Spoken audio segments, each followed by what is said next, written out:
After 15 long months of blocked hallways and yellow construction hats, Yaleys are welcomed back to campus by an entirely new library. This week, Sterling Memorial Library reopened its doors to the public, marking the end of restorations and much-needed upgrades to the iconic Yale building. I'm really excited about the fact that it's opened up. So it was kind of disappointing to be missing out on it last year. A bunch of us are huge fans, and unfortunately it was sad to not be able to see the nave. What we were trying to achieve with the renovation project was to really be true to the historic nature of the building. It was designed deliberately to look like a cathedral of knowledge, and we wanted to make sure at the end of the renovation it still had that sense. Construction began in June last year and ran until this Monday.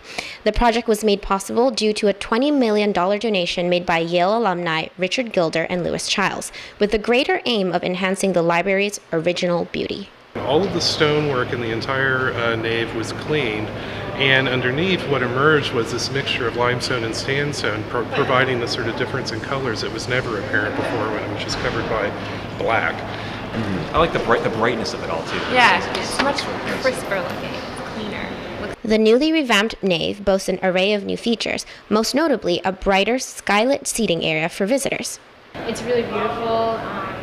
It's so nice to have seating areas and places to hang out and study. We wanted the nave to be a destination.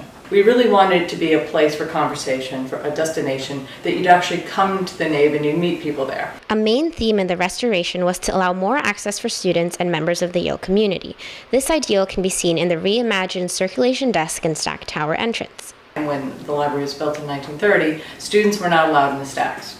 Today, we want the students to be in the stack tower, and we wanted to make sure that it was very clear that that's where the doors were and that you could go around that desk. We wanted to give more flexibility for students to be able to get materials when they felt like it, to remove barriers from getting into the stacks, and in addition to that, to give more sort of self-service options as well. Students can also check out their own books and self-collect books they have on hold.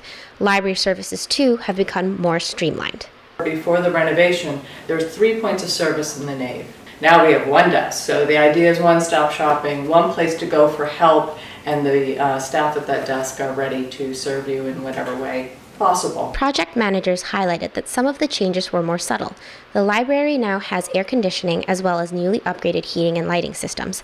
Other changes were also surprising, as some features of the library's original designs were newly rediscovered. So to give you an idea of some of the work that's been done in the nave, it was a restoration, not really a renovation. Such a beautiful space. All of that was there. It was just hidden behind 80 years of grime and dirt, and for you to be able to come into a building like this and be inspired is what we really wanted to see happen. For those interested to learn more, the Sterling Memorial Library will be holding an open house on September 18th at 3 to 5 p.m.